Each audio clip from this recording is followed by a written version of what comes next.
It is a long process to restore these areas of concern like White Lake. Joining me now to talk about that is Susan Hedman. She's the Environmental Protection Agency Administrator in the Great Lakes region. Susan, it's always good to see you. Good to see you as well. So there are 43 areas of concern. Let's take a step back and say, how are these areas designated as areas of concern? Well, in the 1987 Great Lakes Water Quality Agreement, the U.S. and Canada designated toxic hotspots all around the Great Lakes that had legacies of contamination. These are legacies of contamination that occurred as a result of industrial activity prior to laws like the Clean Water Act that currently protect our waterways. So as we've seen in that story with White Lake, this has taken 30 years and a lot of hard work. Why is it such a time-consuming process to actually clean up an area of concern? And take us through the steps. Well, cleaning up an area of concern is very time-consuming and very expensive. And so for the first 25 years after the areas of concern were designated, only one was cleaned up on the U.S. side of the border.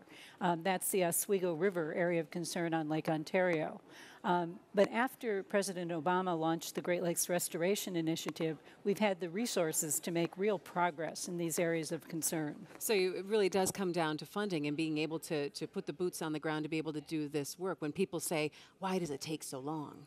Absolutely. Resources are very important. Often these cleanups take $80 million, $100 million to get done. And that's an indication of how much it costs to have to clean up pollution rather than prevent it in the first place. And there are benchmarks along the way that an area has to reach in order to be delisted. Absolutely. We have environmental impairments at these areas of concern. In many cases, there will be 9 or 10 environmental impairments that have to be addressed. We have to make sure drinking water is safe. We have to make sure that wildlife and fish habitat is restored. We have to make sure that there are no impediments to dredging because the sediment is too contaminated.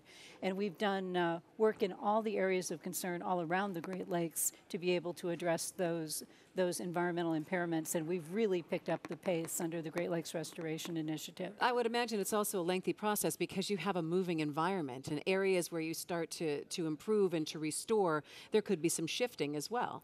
There can be, and sometimes we think we're almost done with the cleanup, and then we find another toxic hotspot that presents new challenges that we have to address. And that was certainly the case in our cleanup of the River Raisin area of concern that we've been working on over the past several years. All right, so talk to me about some of the success stories that we're seeing coming up here, some of the areas that are going to be delisted in the projects that you're working on. Well, we've already delisted one additional area of concern on the U.S. side of the border. That's the Presque Isle area of concern on Lake Erie.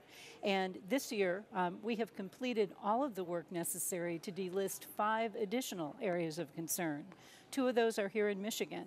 The Deer Lake area of concern up on the UP, and also the White Lake area of concern that you just referenced over near Muskegon on Lake Michigan.